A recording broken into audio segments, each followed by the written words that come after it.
স্পেনের কাছে হেরে এই দলটারই গুণগান করলেন বেলজিয়াম গোলকিপার থিবো কর্তুয়া। রিয়াল মাদ্রিদের অভিজ্ঞ এই গোলকিপারের কাছে ম্যাচ শেষে জানতে চাওয়া হয় স্পেন দলের পারফরম্যান্স কেমন সেটা। উত্তরে তিনি নিজের ভবিষ্যৎবাণীটাই জানিয়ে দিলেন।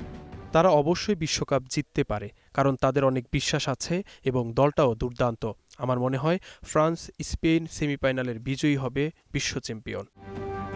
ম্যাচের ৭০ মিনিটে কর্তুয়া ইনজুরিতে গোলপোস্ট ছেড়ে যাবার পরই ম্যাচের উইনিং গোলটা করে স্পেন। এর আগে এই অভিজ্ঞ গোলকিপারকে ফাঁকি দিয়ে স্পেন ১ গোল করতে পারলেও ৪টা সেভ দিয়ে বেলজিয়ামকে ঠিকই ম্যাচে রেখেছিলেন তিনি।